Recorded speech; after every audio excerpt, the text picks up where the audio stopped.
حکومت اور تحریک انصاف کے درمیان جاری مذاکرات میں جرنلسٹ کو انوائٹ کر لیا گیا ہے کمیٹی روم کے اندر، اور یہاں پر بریف کیا جائے گا اب جرنلسٹ کو۔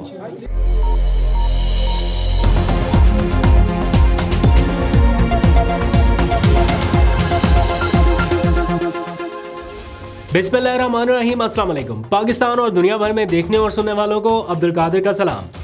پی ٹی آئی اور حکومت کے درمیان مذاکرات کا آج میڈن راؤنڈ ہوا، اور اس کو کور کرنے کے بعد ہی میں یہاں پر آ رہا ہوں۔ کچھ چیزیں آپ ٹیلی ویژن سکرینز پر دیکھ چکے ہیں جو ہم دن میں رپورٹ کر چکے ہیں، اور بہت ساری ایسی چیزیں ہیں جو ابھی تک رپورٹ نہیں ہوئی۔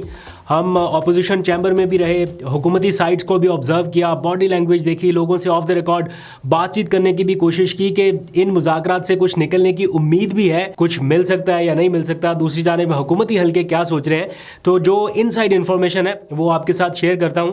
پی ٹی آئی کا آج پہلا مطالبہ مان لیا گیا ہے۔ یہ پہلا مطالبہ کیا ہے، اس پر عمل درآمد کب ہوگا، تفصیل آپ کے سامنے رکھتا ہوں۔ پھر ساتھ ہی چونکہ یہ اجلاس ان کیمرہ تھا، یعنی اس میں صحافی نہیں آتے، جرنلسٹ نہیں آتے، لیکن جب یہ اجلاس ختم ہوا تو سارے صحافیوں کو بلا لیا گیا اور پھر ان کیمرہ اجلاس نہیں رہا۔ اس کے بعد ساری بریفنگ دی گئی کہ کیا کیا چیزیں ڈسکس ہوئی ہیں۔ خیر، اس کے علاوہ پھر بعد میں آف دا ریکارڈ بات چیت بھی جاری رہی، لیکن سارے لوگ یہ آبزرو کر رہے تھے کہ اتنا اہم اجلاس تھا تو اس میں عمران خان کے جو میجر پلیئرز تھے وہ کہاں پر ہیں؟ نہ علی امین گنڈا پور ہے، نہ سلمان اکرم راجہ ہے، نہ بیرسٹر گوہر ہے، نہ حامد خان ہے۔ تو یہ چار لوگ کدھر ہیں؟ کیونکہ پی ٹی آئی سے صرف ایک شخص پہنچا تھا، وہ تھے اسد کیسر، باقی تو دو ان کے اتحادی تھے، علامہ راجہ ناصر عباس اور حامد رضا۔ یہ تو اتحادی ہے نا، پی ٹی آئی سے صرف ایک شخص تھا۔ ان سارے معاملات کے اوپر ایک ایک کر کے آپ کو بتاتا ہوں پوائنٹ بائی پوائنٹ، لیکن پہلے ذرا تازہ ترین ٹویٹ کی بات کر لیتے ہیں کیونکہ یہ معاملہ بھی الگ ہی شروع ہوا ہے، اور تازہ ترین ٹویٹ نے ایک بار پھر سوشل میڈیا پر ہلچل مچائی ہے۔ ٹویٹ ہے تو رچرڈ گرینیل کا، لیکن اس بار اس نے ایلان مسک کو بھی ٹیگ کر دیا ہے اور پاکستان میں اسٹار لنک سروسز دینے کا مطالبہ کر دیا ہے۔ ایلان مسک کو ٹیگ کیا ہے رچرڈ گرینیل نے اور کہا ہے کہ پاکستان کو بھی اس فہرست میں شامل کیا جائے جہاں پر اسٹار لنک کی سروسز دی جانی ہے۔ تو یہ اس وقت جو ہے سوشل میڈیا کے اوپر بہت زیادہ ڈسکس ہو رہا ہے کہ ان کیس ایلان مسک بھی اس چٹ چیٹ میں انگیج ہو جاتے ہیں یا وہ رپلائی کرتے ہیں تو اس کے بعد کیا سچویشن رہے گی، کیونکہ میرا نہیں خیال کہ ایلان مسک کو یہ نہیں معلوم ہوگا کہ پاکستان میں ٹویٹر سروسز بند ہیں، تو کیا یہاں پر ان کے اسٹار لنک کی ضرورت ہے؟ بہرحال وہ تو ایک لمبا پروسیس ہے، حکومت کی اجازت بہرحال اس کے لیے چاہیے، پھر ڈیوائسز بھی چاہیے، لیکن اس بات چیت میں انگیج ہونا یہ کس حد تک بڑی خبر رہے گی، اس کا انتظار ہے کہ جب وہ رپلائی کریں گے، دیکھتے ہیں کرتے بھی ہیں کہ نہیں کرتے۔ لیکن رچرڈ گرینیل کے ٹویٹس نے ہیڈ لائن ضرور بنائی ہوئی ہیں۔ وائس آف امریکہ نے ایک خبر چھاپی ہے جس میں لکھا گیا ہے کہ Pakistan's political climate shaken by pro Khan tweets from Trump's choice of special missions envoy, یعنی رچرڈ گرینیل کی جانب سے جو ٹویٹس آ رہی ہیں اس نے پاکستان کا جو کلائمیٹ ہے، پولیٹیکل کلائمیٹ، اس کو ہلا کے رکھ دیا ہے۔ یہ وائس آف امریکہ رپورٹ کر رہا ہے۔ اس طرح کے اور بہت سارے انٹرنیشنل آرگنائزیشن ہیں جو رچرڈ گرینیل کی ٹویٹس کو لے کے رپورٹ کر رہے ہیں۔ اینی ہاؤ، واپس آتے ہیں ذرا حکومت اور تحریک انصاف کے درمیان مذاکرات کے معاملے پر۔ حکومت نے مذاکرات سے قبل پہلے اپنا ایک اجلاس بلایا جس میں حکومتی ٹیم شامل ہوئی، ان کے اتحادی تھے، اوبویسلی اسپیکر بھی بیٹھے، اور یہ طے پایا کہ بڑے کھلے دل کے ساتھ، اچھی توقعات کے ساتھ مذاکرات کو شروع کیا جائے، ایک پازیٹیو جیسچر کے ساتھ، اور یہی رویہ پاکستان تحریک انصاف کی جانب سے بھی دیکھا گیا۔ مذاکرات شروع ہوئے، 2-3 گھنٹے تک یہ سیشن جاری رہا، اور جب یہ ختم ہوا، ویسے تو یہ ان کیمرہ سیشن تھا، یعنی جس میں کیمرہ اس طرح الاؤ نہیں ہوتے، جرنلسٹ الاؤ نہیں ہوتے، لیکن جیسے ہی یہ اجلاس ختم ہوا تو میڈیا کے تمام نمائندگان کو دعوت دی گئی کہ آپ بھی آئیے، اس اجلاس میں بیٹھ جائیے۔ اس اجلاس میں بیٹھے اور میڈیا کی موجودگی میں یہ بتایا گیا، پورا ایک اعلامیہ پڑھ کے سنایا گیا جو آپ نے سرکاری ٹی وی پر دیکھا ہوگا، اور یہ ساری چیزیں بتائی گئی کہ اجلاس کے دوران کیا کیا کچھ ہوا، اور ایک اسپیشل ریکویسٹ کی گئی کہ چونکہ بات چیت بڑے اچھے ماحول میں ہوئی ہے تو کم سے کم کیا سرائیاں اور کم سے کم تبصرے کیے جائیں، یہی بہتر ہوگا۔ یعنی ان شارٹ کے میڈیا سے بھی مثبت رپورٹنگ کی اپیل کی گئی آج، اور پھر یہ بتایا گیا کہ اس اجلاس میں یہ طے پایا ہے کہ اگلی میٹنگ جو ہے وہ 2 جنوری کو ہوگی، جس میں اپوزیشن یعنی پی ٹی آئی اپنے تمام مطالبات یا شرائط جو ہیں اسے تحریری طور پر پیش کرے گی۔ یہ چیپٹر جب ختم ہوا تو پی ٹی آئی کے لوگ اٹھ کے وہاں سے نکلنے لگے، اور جب ہم نے ان سے پوچھا کہ آپ بات چیت نہیں کریں گے تو انہوں نے بتایا کہ نہیں ہم اپنے اپوزیشن کے چیمبر میں جا کے بات کریں گے, یعنی جو عمر ایوب صاحب کا چیمبر ہے وہاں پر پہنچ گئے. انہوں نے اپنا کچھ 5 منٹ لیے, گپ شپ کیے اندر, اور پھر باہر آ کے انہوں نے میڈیا سے بات چیت کی. ان میں سے جو میجر چیز ہے یا ایک آج کے دن کا ہلکا پھلکا سا بریک تھرو جسے کہا جا سکتا ہے وہ یہ کہ ان لوگوں نے حکومتی ٹیم سے یہ کہا کہ عمران خان سے ملاقات کا بندوبست کرایا جائے پوری مذاکراتی ٹیم کا, جسے آج مان لیا گیا ہے. یعنی پہلا مطالبہ تسلیم کیا گیا ہے اور یہ یقین دہانی کرائی گئی ہے حکومت کی جانب سے کہ پوری مذاکراتی ٹیم کی عمران خان سے ملاقات کا بندوبست کرایا جائے گا. اور ساتھ ہی عمران خان کی رہائی کا مطالبہ بھی رکھا گیا ہے, باقی اسیران کی رہائی, جوڈیشل کمیشن, یہ ساری چیزیں وربلی ڈسکس ہوئی ہیں لیکن ان کو تحریری طور پر ڈرافٹ کر کے اگلے اجلاس میں پیش کیا جائے گا. آج کے اجلاس میں صرف عمران خان سے ملاقات کے معاملے کے اوپر پیش رفت ہے کہ حکومت نے یقین دہانی کرائی ہے کہ وہ اس کا اہتمام کرے گی. اس کے علاوہ کیا بات چیت اندر ہوئی ہے, پی ٹی آئی کے لوگ کیا کہتے ہیں, یہ میں پوری گفتگو اس ولاگ کے آخر میں رکھوں گا تاکہ آپ لوگ ایگزیکٹلی کوٹ ان کوٹ سنیے, بجائے ایڈیٹنگ کے کٹس لگیں, آپ کو ایگزیکٹ بات سمجھ نہ آئے تو وہ لوگ وہاں پر کیا کہہ رہے تھے ایگزیکٹلی آپ اس ولاگ کے آخر میں سنیے گا. لیکن جو اصل بات جس کے اوپر بہت سارے لوگ اس ٹائم کویشچن کر رہے ہیں وہ یہ کہ کچھ لوگ ہیں مذاکرات کے دوران جن کا آنا بڑا ضروری تھا وہ نہیں آئے. اس پر بڑے لوگوں کو حیرانی ہوئی, بنتی بھی تھی کیونکہ 7 رکنی کمیٹی عمران خان نے قائم کی ہے پی ٹی آئی کی, اس میں صرف 3 لوگ گئے اور باقی 4 لوگ نہیں گئے, اور ان 3 میں سے بھی ایک شخص صرف پی ٹی آئی کے تھے, باقی اتحادی تھے. تو کویشچن تو بنتا ہے کہ عمران خان کی رہائی کے معاملے پر مذاکرات ہو رہے ہیں اور صرف اسد کیسر, اتنی پی ٹی آئی میں سے باقی لوگ کدھر ہیں؟ یہ کویشچن ریز ہو رہا تھا بار بار. ہم نے بھی وہاں پہ پتہ کرنا شروع کیا. جب کوئی اتنی زیادہ کانکریٹ انفارمیشن نہیں مل رہی تھی تو پھر کچھ ٹی وی چینلز نے یہ خبریں چلانا شروع کی کہ علی امین گنڈاپور اور سلمان اکرم راجہ جو ہیں وہ مذاکرات کے حامی ہی نہیں ہیں, اس لیے انہوں نے بیرسٹر گوہر کو بتا دیا تھا کہ جناب ہم نہیں آئیں گے.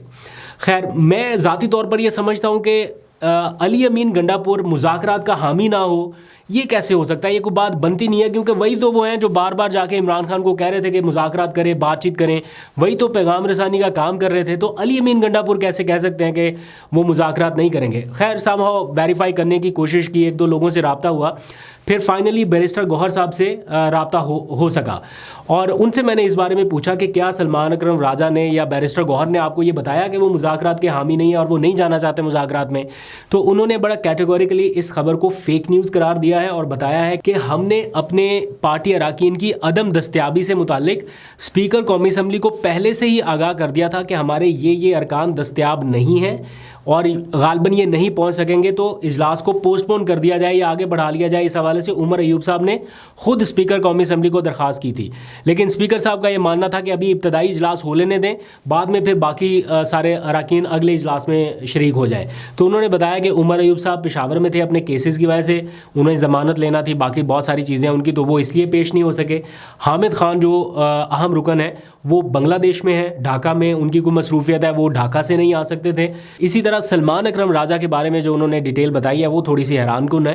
وہ بتاتے ہیں کہ وہ لاہور میں تھے اور انہوں نے یہ کہا تھا کہ وہ پہنچ جائیں گے لیکن وہ نہیں پہنچ سکے. اب کیوں نہیں پہنچ سکے اس کے بارے میں انہیں علم نہیں ہے. اور علی امین گنڈاپور چونکہ صوبائی کابینہ کے اجلاس میں مصروف تھے, کچھ سرکاری امور تھے, نپٹان کرم کے حوالے سے کچھ چیزیں تھیں پائپ لائن میں, اس لیے وہ نہیں آ سکے. بہرحال مصروفیات اپنی جگہ, سرکاری چیزیں اپنی جگہ, ان کو بھی اہمیت دینی پڑے گی, کوئی شک نہیں ہے. لیکن میری اپنی ذاتی رائے ہے کہ جہاں پر معاملہ عمران خان کی رہائی سے جڑا ہے اور آپ کی پوری ایک سروائیول سے جڑا ہوا ہے مذاکرات سے, اس میں صرف اس طرح کا جیسچر شو کرنا کہ پی ٹی آئی میں سے صرف ایک بندہ ہو, تو یہ پھر لوگ کویشچن تو کریں گے. یہ بنتا ہے کویشچن, یا تو آپ کلیئر بتائیں نا.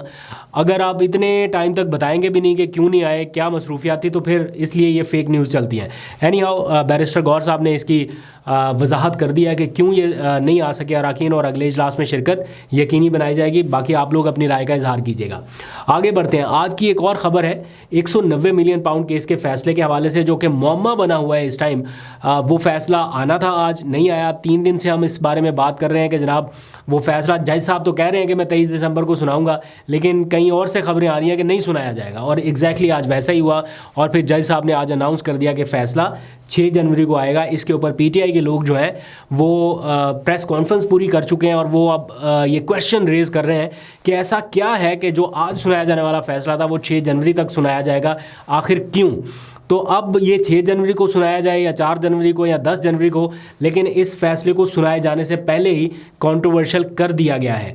یہ پی ٹی آئی کے حق میں جائے گا یا خلاف جائے گا میں اس بارے میں کچھ نہیں کہتا، لیکن جہاں پر یہ چیز آ جائے کہ جناب کوئی نہ کوئی گڑبڑ ہے تو وہ فیور کرے گا جس کے خلاف فیصلہ آئے گا. اب دیکھتے ہیں عمران خان صاحب اور ان کی لیگل ٹیم اس پوائنٹ کو کس طرح سے دیکھتے ہیں یا کس طرح سے فائٹ بیک کرتے ہیں. آگے آ جائیے. اب جو پی ٹی آئی کے اراکین نے آج مذاکراتی سیشن کے اختتام پر بات چیت کی ہے، میں چاہتا ہوں کہ ذرا ایگزیکٹلی کوٹ ان کوٹ آپ وہ سنیے، ہماری زبانی سننے کی بجائے جو وہ کہہ رہے ہیں آپ براہ راست سنیں تاکہ آپ کو بہتر آئیڈیا ہو. میں ویڈیو کلپس یہاں پہ لگا رہا ہوں. پہلے اسد کیسر صاحب کی گفتگو ہے 2-3 منٹ کی، اور اس کے بعد پھر صاحبزادہ حامد رضا کی گفتگو ہے. تو آپ سنیے کیا مطالبات رہے، کیا باڈی لینگویج تھی، کیا رویہ تھا، آپ بہتر جج کر سکتے ہیں. ابھی تک کے لیے اتنا ہی. اللہ حافظ. الرحمن الرحیم.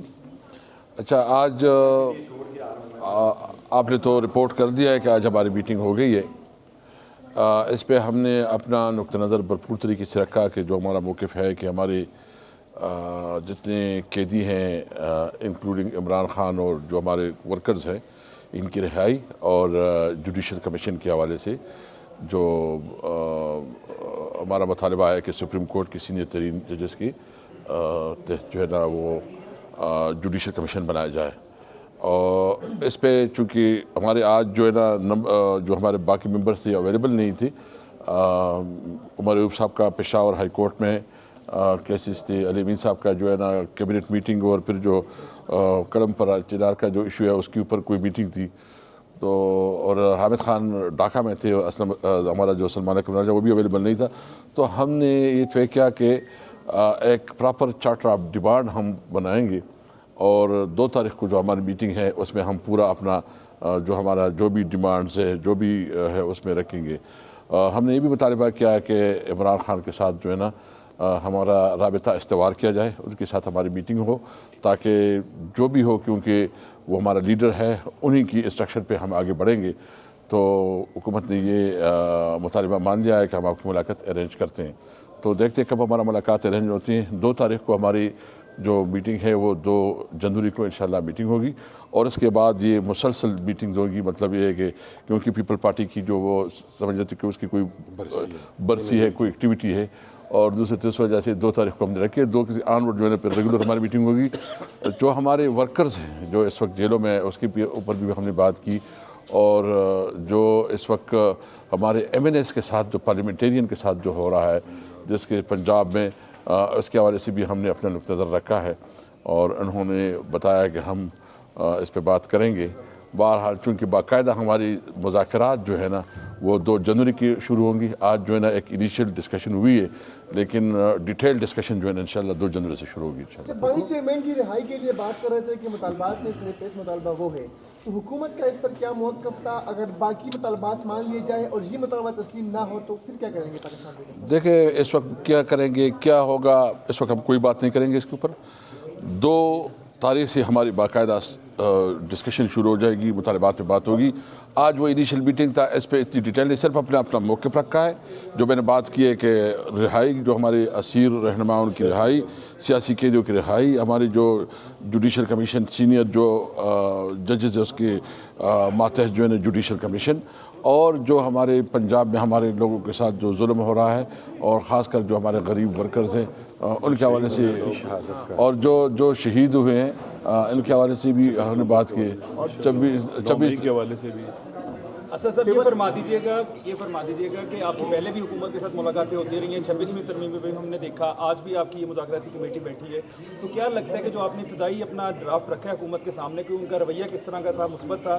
کہ آپ کو لگتا ہے کہ آپ کے مطالبات پورے کر لیے جائیں گے، یا پھر سے اسی طرح سے ہوگا کہ مطالبات پورے کیے بغیر یہ مذاکراتی؟ دیکھو ہم کیا ہے، ہم آپٹمسٹک ہیں، امید رکھتے ہیں. دیکھیں باقی جو بھی ہوگا ڈیٹیل میں نہیں جائیں گے، کیونکہ ابھی مذاکرات ابھی باقاعدہ شروع، ایک انیشیل میٹنگ تھی، اور 2 جنوری سے باقاعدہ ہمارا بس یہ کامنٹ کر دیں، پہلے سے باتیں ہو رہی تھی مذاکرات کے حوالے سے، ہم نے دیکھا بڑی جلدی مذاکراتی ٹیم بنی حکومت کی جانب سے، اور پہلی میٹنگ بھی ہو گئی.